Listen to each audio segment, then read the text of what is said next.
그래서 오늘 이 말씀을 가지고 이런 제목을 가졌습니다. 하나님은 언제나 오르십니다. 하나님은 언제나 오르십니다. 우리 눈에는 뭔가 이게 잘못된 것 같고 내가 원하는 대로 방향이 흘러가지 않는 것 같은 그런 경험들을 많이 하게 되잖아요. 그러나 궁극적으로 결론은 하나님은 언제나 오르십니다. 하나님이 하시는 일은 실수가 없으시고 완전하십니다. 우리가 또 고백하는 자리에 우리가 오늘 이렇게 서게 됐습니다. 로마서 1장 15절에 사도 바울은 나는 할 수 있는 대로 로마 교인들에게 복음 전하기를 원한다라고 말했습니다. 우리가 지난 시간 나눴던 말씀이죠. 이미 8절에서는 로마서 1장 8절에서는 이 고린도 교회 교인들의 믿음이 온 세상에 전파되는 것으로 인해서 감사한다고 얘기했거든요. 근데 이 고린도 교인들의 믿음이 온 세상에 전파되는 거 감사한다고 했는데 왜 또 사도 바울은 1장 15절에서 내가 할 수 있는 대로 너에게 복음 전하고 싶다라고 이야기했을까요? 로마서 13장 1절에서 그 13장 13절로 14절을 보면은 사도 바울이 이 로마 교인들에게 엄중하게 경고하는 말씀이 나옵니다. 낮에와 같이 단정히 행하고 방탕하거나 술 취하지 말며 음란하거나 호색하지 말며 다투거나 시기하지 말며 오직 주 예수 그리스도로 옷 입고 정욕을 위하여 육신의 일을 도모하지 말라라고 말씀하였습니다. 왜 이런 충고를 로마 교인들에게 사도 바울이 했을까요? 아마 교인들 가운데는 예수 믿고 교회를 다니지만 무엇인가 잘못된 사람들이 교회 안에 꽤 있었던 것 같습니다. 그래서 사도 바울은 다시 복음을 듣기를 원하고 복음을 들어서 은혜 받아야 될 필요가 있다라고 사도 바울은 생각한 것 같습니다. 로마서를 통해서 이 영적으로 힘을 잃어가고 있는 그들에게 바울은 다시 한번 이 복음, 예수님의 그 피 묻은 복음을 생생하게 전하기를 간절히 소원했던 것입니다. 저와 여러분들이 매 주일마다 우리가 갑심 기도할 때 세계 흩어진 교회들의 영적 회복을 위해서 우리가 기도해 왔습니다. 그 기도하는 이유는 단 한 가지입니다. 교회에 예수님의 사랑이 식지 않게 하여 주시옵소서. 예수님의 그 피 묻은 십자가의 복음이, 십자가의 피가 말라지지 않게 하여 주시옵소서. 겉으로 화려한 것을 추구하는 교회가 아니라 그 생생한 생명의 복음의 메시지들을 잃지 않게 하여 주시옵소서. 그래서 우리가 세계 교회의 영적인 회복을 위해서 기도하는 것입니다. 우리 코로나 은혜 한인교회를 위해서 기도할 제목도 많은데 굳이 잘 나가는 세계 교회까지 목사님 왜 하시지? 라고 했는데요, 교회는 하나님이 세우시고 하나님의 교회이고 하나님이 주신 그 피 묻은 복음, 십자가의 복음, 이 피가 말라서도 안 되고 이 생생한 복음들이, 메시지가 식어서는 결코 안 되기 때문에 우리는 세계 흩어진 교회들을 위해서 우리는 기도해야 되는 것입니다. 저희들도 역시 주님께서는 성전이라고 나의 성전이라고 얘기했습니다. 여러분 심령 안에, 여러분 교회인 여러분 심령 안에 십자가의 복음, 예수님의 그 피가 말라서는 안 됩니다. 그리고 생생한 복음이 여러분 안에서 날마다 역동적으로 용솟음 쳐야 될 것입니다. 왜냐하면 영적으로 병에 걸리지 않기 위해서입니다. 영적으로 답답한 인생 우리가 살아가지 않기 위해서인 것이죠. 여러분이 개척교회를 선택해서 함께 신앙생활 한다는 것은 여러분 각자에게는 특별한 소명이 주어졌기 때문에 이렇게 코로나 은혜 한인교회 개척교회, 여러분이 하나님께서 여러분을 이끌어 주셨고 또 이곳에 저와 여러분이 서 있는 것입니다. 이 소명의식, 하나님이 나를 코로나 은혜 한인교회에 특별한 사명을 주시기 위해서 하나님이 나를 보내주셨다. 이 소명의식, 이것은 교회 생활에 있어서 아주 중요한 출발점입니다. 출발점이라고 하는 것은 새롭게 시작하는 것을 의미합니다. 교회 생활의 새로운 출발점은 결국은 위로부터 부르심을 받았다라는 그 소명인 것이죠. 시작은 물론 항상 부족한 것이 많습니다. 우리 안에도 부족한 것이 많습니다. 열정은 대단하죠. 우리가 개척교회를 하고 또 개척교회 부흥을 위해서 우리가 대단한 열정으로 우리가 한 마음으로 지금 서 있는 것이죠. 근데요, 열정은 대단한데 그 열정을 뒷받침해 줄 수 있는 능력이 필요한 것이죠. 능력. 그 능력이 무엇일까요? 오늘 성경, 우리가 읽은 봉독한 성경에서는 복음의 능력이다라고 말씀하고 있습니다. 이 구절은, 오늘 저와 여러분이 읽었던 이 구절은 로마서 1장 16절 17절은요 로마서를 이해하는 데 있어서 아주 중요한 열쇠입니다. 로마 교인들이나 저와 여러분이 복음을 다시 들어야 될 이유는 꺼져가는 복음의 능력을 회복하기 위해서입니다. 내 안에 여러 가지 이유로 우리 안에는 이미 내가 들은 복음 꺼져가고 있을 때가 많습니다. 우리는 이것을 반드시 회복해야 됩니다. 복음은 능력입니다. 복음이 능력인 이유는 복음은 말뿐인 복음이 아니기 때문인 것입니다. 우리가 복음을 전하는 데 있어서 다양하게 미사여구를 덕지덕지 붙여서 전하는 식의 복음이 결코 아닌 것이죠. 복음은 어떻습니까? 저와 여러분을 변화시켰고 오늘 이 자리에 서서 주님을 경배할 수 있는 자리에 서게 한 능력인 것입니다. 지금 내 속에서 끊임없이 역사하는 것이 복음입니다. 내가 성명 걸고 확신하는 것, 그것이 복음입니다. 우리는 그렇기 때문에 이 복음 누구에게도 빼앗겨서도 안 되고, 우리가 이 땅에 살면서 수많은 장애물들을 만나죠. 그 장애물들을 만나면서 이 복음이 식어가고 있다, 주님의 그 피 묻은 복음이 말라져 가고 있다, 그것은 우리에게 하나님께서 경고하는 거예요. 우리로 하여금 다시 그 복음의 능력을 회복하기를 원하신다는 것입니다. 우리가 복음을 대할 때, 여러분이 말씀을 대할 때, 이거는 저 사람이 들어야 돼, 다른 사람을 생각해서는 안 되는 거예요. 바로 나 자신이 복음에 대해서 내가 지금 어떻게 생각하고 있고 내가 복음을 확신하느냐, 이것이 중요합니다. 예수님께서 가이사라 빌립보 그 지역을 지나가시다가 제자들에게 이렇게 물었습니다. 얘들아, 사람들이 인자를 누구라고 하느냐라고 질문합니다. 이 질문에 이 제자들은 남 이야기 하듯이 이렇게 대답합니다.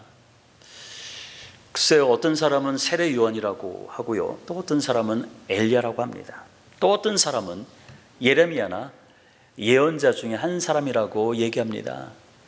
우리의 신앙이 이럴 때가 많아요. 마치 우리가 말씀을 들을 때 내 심령을 휘젓고 들어와서 그 말씀이 내 속에서 역사하고 역동적으로 일어나서 내가 변화의 자리에 서야 되는데, 남 얘기하듯이 남에게 하는 말씀처럼 우리가 받아들일 때가 있다라고 하는 것이죠.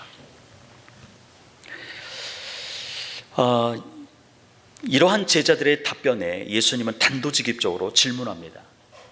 마태복음 16장 15절에 보니까, 아니, 남이 얘기하는 것이 아니라 너희는 나를 누구라고 생각하느냐라고 질문을 합니다.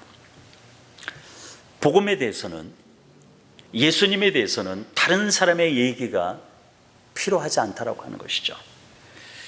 네가 생각하는 복음, 즉 너희들이 믿고 따르는 나 예수에 대해서 지금 너희들은 무엇이라고 생각하느냐, 이것이 중요하다라고 예수님은 말씀하시고 있는 것입니다.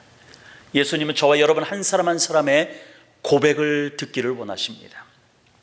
그때 베드로는 아주 발빠르게 성격대로 이렇게 고백합니다. 마태복음 16장 17절에 주는 그리스도시요 살아계신 하나님의 아들이십니다. 17절로 했거든요. 16장 16절인데 주는 그리스도시요 살아계신 하나님의 아들입니다 라고 베드로가 고백을 합니다. 이 고백에 예수님은 칭찬하시죠. 바로 이 복음은 예수 그리스도를 믿는 믿음이고 고백인 것입니다. 예수 그리스도의 이름, 그것은 하나님의 능력입니다. 예수 그리스도의 이름 앞에 귀신은 떠나가고 마귀는 떠나가는 것입니다. 여러분의 병만은 떠나가는 것입니다. 우리가 이것을 어떻게 할까 걱정하고 고민할 시간에 우리는 예수 그리스도의 이름에 권세를 우리에게 주셨기 때문에 우리는 날마다 예수 그리스도의 이름으로 선포하고, 사탄아 떠나가라, 나의 몸에 있는 병마에 떠나가라, 우리는 외쳐야 되는 것입니다. 바로 이것이 내 안에 복음이 살아있고 내 안에 복음의 피가 메말라 있지 않은 상태라고 하는 것이죠.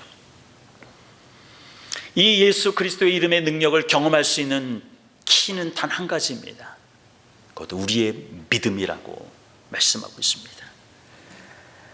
하나님은 복음을 불붙여 사용하기를 원하십니다. 여러분의 믿음에 불이 붙어야 되는 것입니다.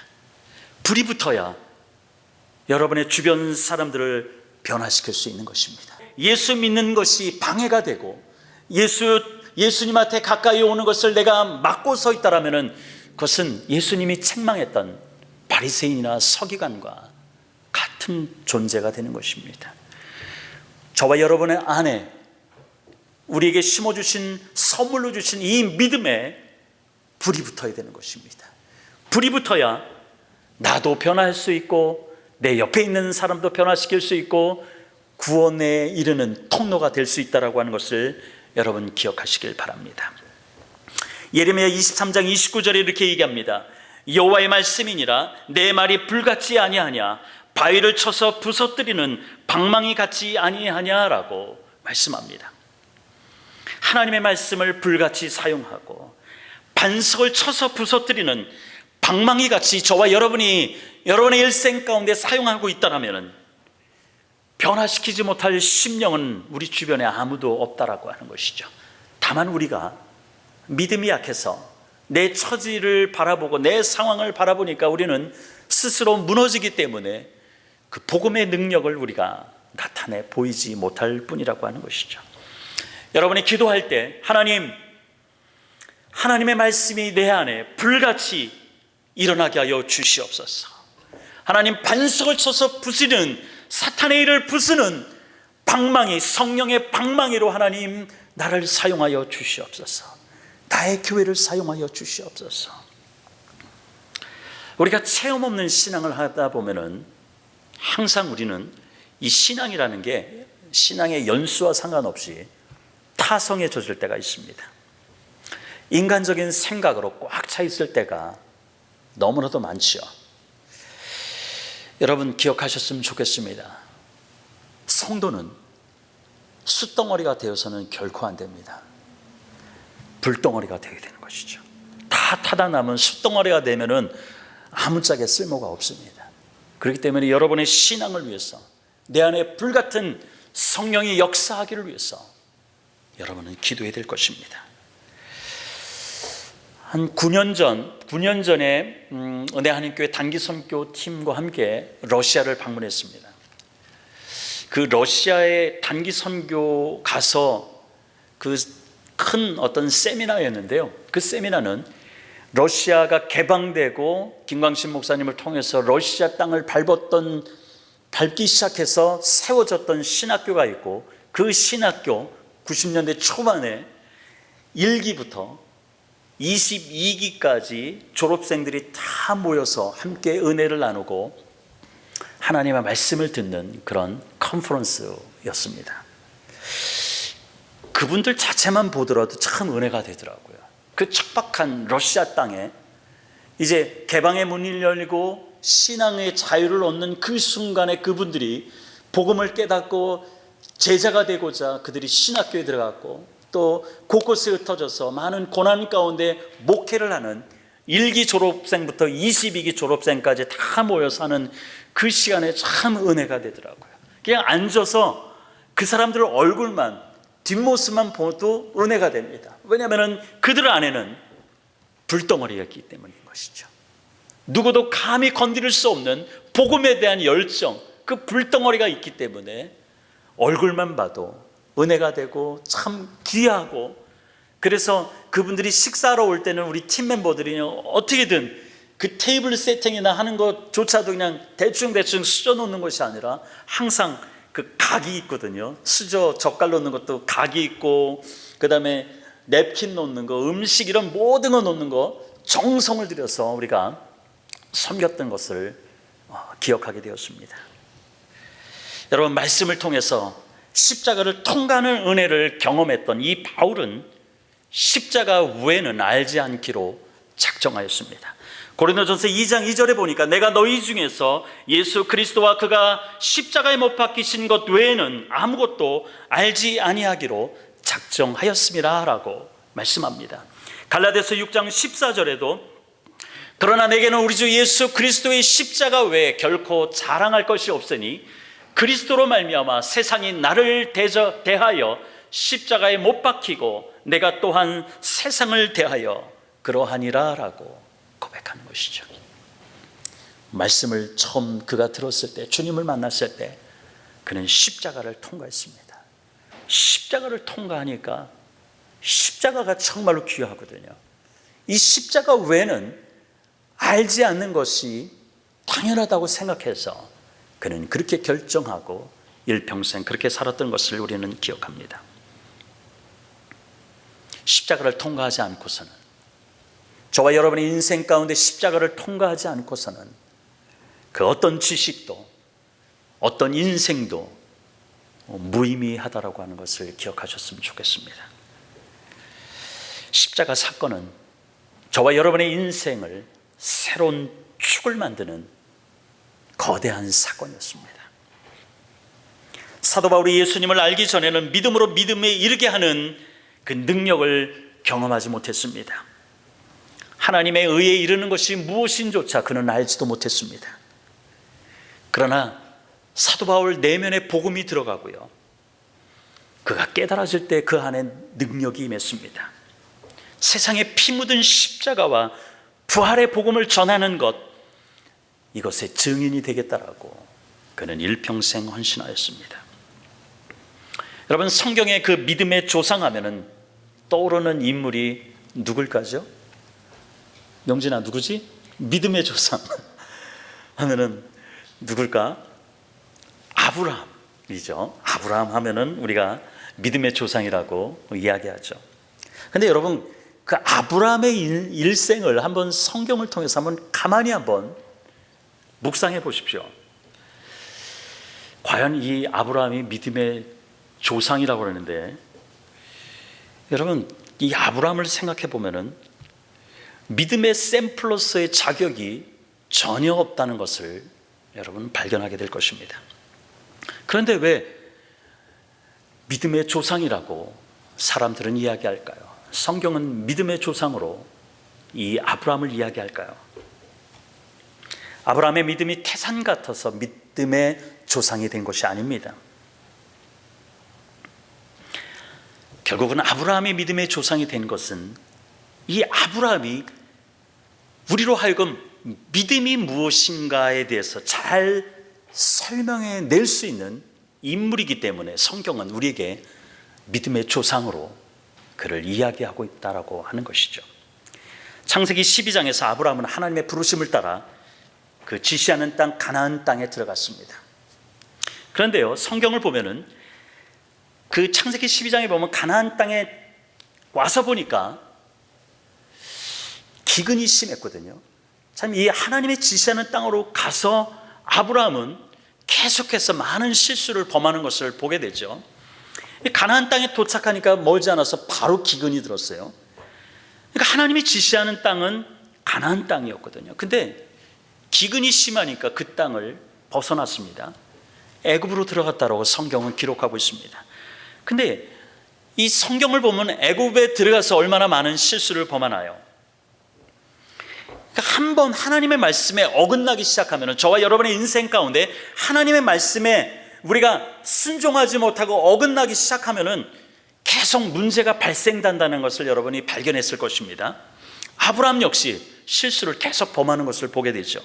애굽에 내려갔을 때 아브라함의 아내 사레로 인해서 자신은 죽임을 당할 것 같고, 아내는 빼앗길까봐 염려해서 어떻게 하죠? 누이라고 속이죠. 이러한 실수의 과정을 거쳐 이제 창세기 15장에 이르러 드디어 아브라함이 하나님을 믿었다라고 하는 말이 나옵니다. 창세기 14장에 보면은 아브라함의 조카 롯이 있습니다. 이 조카 롯이 소돔 지방에 거주하고 있었는데요, 다른 민족에게 잡혀갔다는 소식을 아브라함이 듣습니다. 그래서 아브라함은 자기 집에서 길리운 훈련시킨 사병 318명을 거느리고 롯을 구해냅니다. 그러자 소돔 왕은 전쟁의 전리품들을 아브라함에게 다 가져가라고 권합니다. 그런데 아브라함은 그 창세기 12장 하나님이 부르셨던 그 순간부터 하나님의 이름을 믿었다라고 하는 그 15장 그 사이에 어떤 역사가 일어났었죠. 많은 실수를 범했습니다. 그 실수 가운데 자신의 인생을 되돌아보니까 자기 의지대로 했을 때 얼마나 많은 실수를 경험했는지를 그는 발견했던 것입니다. 하나님의 은혜가 아니면은 자신이 지금 서 있는 이 자리에 없었을 것이다 라고 그가 그 짧은 기간 동안 창세기 12장에서 15장까지 그 내면에 변화가 일어난 것이죠. 전쟁의 전리품을 가져가라는 소돔 왕의 말에 아브라함은 이렇게 반응합니다. 창세기 14장 22절 23절에 보니까 아브라함이 소돔 왕에게 이르되 천지의 주제이시오 지극히 높으신 하나님 여호와께 내가 손을 들어 맹세하노니 네 말이 내가 아브라함으로 치부하게 하였다 할까 하여 네게 속한 것은 실 한 오락이나 들매끈 한 가닥도 내가 가지지 아니하리라. 그러면서 하나님이 이 아브라함이 하나님을 믿었다라는 말이 나오는 창세기 15장은 이렇게 시작합니다. 이후에라고 창세기 15장 1절은 시작합니다. 언제 후일까요? 그것은 바로 소돔 왕 때문에 부자가, 즉 전리품 챙겨서 부자가 되었다라는 소리를 듣지 않기 위해서 사적으로 전리품을 취하지 않겠다라고 이야기한 후에 15장이 시작되는 것이죠. 이때 하나님은 아브라함에게 나타나 격려하십니다. 위로하십니다. 창세기 15장 1절에 보니까 아브라함아 두려워하지 말라. 나는 네 방패요 너의 지극히 큰 상급이니라. 존귀한 성도 여러분, 여러분이 이 땅에 살면서 겪는 모든 장애물들, 아픔들, 고난들, 이 모든 것들을 다 하나님 앞에 내려놓고 우리의 사복을 주관하시는 것은 오직 여호와 하나님이다라고 믿고 행동할 때 우리 주님은 저와 여러분의 삶 가운데 나타나셔서 아무개야 두려워하지 말라. 대서봐 두려워하지 말라. 나는 너의 방패다. 나는 너의 지극히 큰 상급이다. 이런 은혜가 저와 여러분의 삶 가운데 나타나기를 주님의 이름으로 축원드립니다. 아브라함이 처음부터 믿음이 대단한 것은 아니었죠. 의롭다 여겨주신 것이 아니죠. 아브라함의 믿음 때문에 그를 의롭다라고 여겨주신 것이 아니죠. 이것은 아브라함이 이뤄놓은 열매가 아니라고 하는 것입니다. 하나님이 만들어 놓으신 거예요. 아브라함을 의롭다 여겨주신 것은 아브라함 때문이 아니라 하나님이 그 길을 열어주셨다는 것이죠. 얼마나 아브라함의 실체가 못났습니까? 얼마나 저와 여러분의 실체가 한꺼풀 벗기면 얼마나 못났습니까? 그런데도 하나님은 저와 여러분을 이 자리로 불러주시고 아무개야 네 믿음 때문에 내가 너를 의롭게 여긴다. 하나님은 그렇게 우리를 여겨주셨던 것이죠. 여러분이 잘 아는 히브리서 11장은 어떤 장이죠? 믿음장입니다. 히브리서 11장에는 믿음의 용사들이 대거 나오죠. 믿음으로 누구는 하면서 하나님은 믿음의 사람들에게 격려하면서 그의 공로를 인정해 주는 것을 보게 됩니다. 그런데 히브리서 11장 그 믿음장에 나오는 믿음으로 누구는 그 누구를 우리가 몇 면을 우리가 성경을 통해서 돌이켜 본다라면은 다 부족합니다. 실수가 많습니다. 그런데도 그들이 가졌던 그 조그만 그 손바닥만한 그 믿음 때문에 하나님께서는 의롭게 여겨주셨고 성경 믿음장에 그들의 이름이 기록되어 있던 것입니다. 우리는 이들을 통해서 믿음으로 믿음에 이르게 한다는 바른 의미를 알 수 있습니다. 믿음으로 믿음에 이르게 한다, 우리가 생각할 때 내가 믿음을 갖기 위해서 어떻게 해야 되지? 내가 신앙생활할 게 어떻게 해야지? 막 뭔가 내가 해야 된다라고 하는 의식이, 그런 열정들이 앞설 때가 있습니다. 그러나 의롭게 여겨짐을 받는 것은 개인이 열심히 해서 얻는 것이 결코 아닙니다. 다 못난 사람들이었지만, 다 부족한 사람들이었지만, 저와 여러분의 인생에 하나님께서는 간섭하시고 오늘도 살아계셔서 끊임없이 오랫동안 저와 여러분을 설득해 나가시고, 그 기다림, 바로 이것이 믿음으로 믿음에 이르게 하는 말씀의 정당한 의미인 것입니다. 저와 여러분의 인생을 주님께서는 끊임없이 기다리시고 간섭하시고 또 다독거려 주시고 지금 이곳까지 오게 된 것입니다. 여러분의 믿음이 대단해서 이곳 자리에 온 것도 아니고, 저의 믿음이 대단해서 개척교회 그 영광의 자리에 서게 한 것도 아니죠. 하나님이 끊임없이 간섭하시고 이끌어주시고 힘주시고, 넘어지면 다시 일으켜 세워서 등을 밀어주셔서 지금 이 자리까지 왔다라고 하는 것입니다. 이처럼 못난 인생에 대해서 하나님이 기다리시며 인내하시며 다듬어 가셨는지를 여러분 기억하시고, 또 그러한 인물이 바로 아브라함이었고, 그래서 아브라함이 우리 믿음의 샘플이고 믿음의 조상이 되었던 것입니다. 오늘도 하나님은 저와 여러분을 믿음의 사람으로 만들어 가시기를 원하십니다. 창립 예배를 준비하면서 최근 일어난 많은 일들은 믿음의 사람으로 만들어 가시고 가고 싶어 하시는 하나님의 섭리이셨고 하나님이 만들어 가셨습니다. 그래서 우리는 오늘 창립 예배를 하나님 앞에 온전히 올려드리며 하나님이 흠양하도록 우리가 준비된 것은 바로 하나님이 하신 것입니다. 왜 저와 여러분은 예수님을 깊이 오늘도 생각해야 될까요? 왜 하나님은 시편 34편 8절에 얘기하신 것처럼 여호와의 선하심을 맛보아 알지어다라고 우리 주님 말씀하셨을까요? 그것은 바로 하나님께서 저와 여러분을 어떻게 이끌어내셨는지를, 어떻게 저와 여러분의 인생 가운데 섭리하셨는지를 확인하라라고 주님께서 초청하시는 것입니다. 이제 말씀을 맺습니다. 여러분, 하박국 선지자를 아실 것입니다.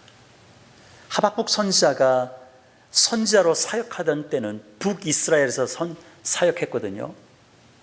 이제 아수르에 의해서 곧 멸망할 때 하박국 선지자가 하나님의 부르심을 받고 그 사명을 감당했습니다. 아수르의 가진 간섭으로 고통을 당합니다. 그리고 그 이스라엘 사람들 내에서는 부자와 가난한 자가 극명하게 대조되면서 부자들은 공의도 없고 이렇게 넉넉하게 이렇게 나눠줌도 없고, 불의를 저지르는데도 계속해서 부한 자들이 계속 생기는 그 현실 앞에 하박국이 하나님 앞에 울부짖고 고통했다라고 이야기합니다. 근데 하박국 선지자가 그러한 상황 가운데 하나님의 음성을 들었습니다. 하나님의 마음을 깨달았습니다. 하나님의 음성을 듣고 하나님의 마음을 깨달았지만은 상황은 전혀 변화는 없죠. 왜냐하면 곧 북이스라엘은 아수르의 멸망이 될 것입니다. 그리고 공의를 행사하지 않고 불의를 저지르는 사람들은 계속해서 주변에 있습니다. 그러나 하나님을 만났고 하나님의 마음을 깨달았고 하나님의 섭리가 무엇인지 이 하박국 선지자가 이제는 정확히 깨달았기 때문에 그가 상황에 번하지 않은 그 상황에서 하박국은 어떻게 고백할까요? 어떻게 하나님을 찬양할까요? 그 유명한 그 성경 구절 하박국 3장 17절 18절 우리 한 음성으로 같이 읽겠습니다.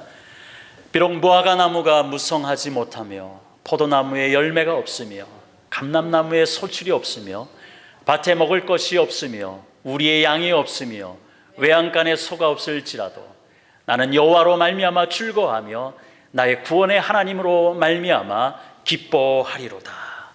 아멘. 아멘.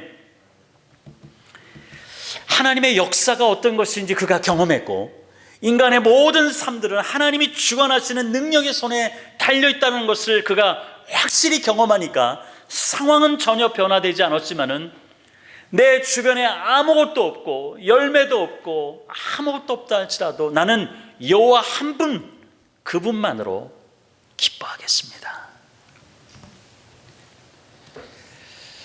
이 고백이 무엇인지 아십니까? 오늘 저와 여러분에게 주시는 그 말씀의 의미가 무엇인지 아십니까? 나는 하나님께 꽉 달라붙었다는 것입니다. 하나님 앞에 밀착되었다는 것이죠. 저와 제 아내가 결혼식 할 때 93년도 9월 20일 결혼식 할 때 그 주례하신 목사님의 제 모교 목사님이었는데 뭐 말씀하셨는지 잘 기억이 안 나요. 비디오 틀어놓으면 기억나는데 그러나 한 단어는 기억납니다. 부부는 악교풀을 붙여가지고 탁 한 것처럼 떨어지지 말라고 악교풀은 기억하고 있습니다. 여러분, 우리가 하나님과의 나와 관계 오직 하나님 한 분만으로도 나는 만족합니다 라고 한 이것은 결국은 하나님과 강력 본드로 우리를 확 밀착시키는 것, 그것이 저와 여러분의 살 길이고 끝까지 믿음을 지켜서 하늘나라에 들어갈 수 있는, 그리고 천국에서 상급받을 수 있는 것임을 여러분 늘 기억하셨으면 좋겠습니다. 존귀하는 성도 여러분, 하나님은 언제나 오르십니다. 하나님은 언제나 오르십니다. 여러분, 구원의 감격 그리고 복음의 능력 반드시 회복하십시오. 우리를 무너뜨리고 연약하게 만드는 모든 것들, 이것은 나의 힘으로 결코 되는 것이 아닙니다. 여러분이 전도하고 싶어도 여러분이 그냥 미사여고 붙인다고 전도가 되는 것은 아닙니다. 복음의 능력을 경험하고 구원의 감격을 경험했을 때 거기서 능력이 나가고 어눌한 말이라 할지라도 하나님은 그곳에 그 말에 역사하셔서 세상을 뒤집고 전도하기 어려운 사람들도 하나님이 역사하시는 것입니다. 복음을 다시 듣고 말씀을 다시 듣고 구원의 감격을 회복하고 복음의 능력을 회복하는 여러분의 남은 인생이 되시기를 주님의 이름으로 축원드립니다.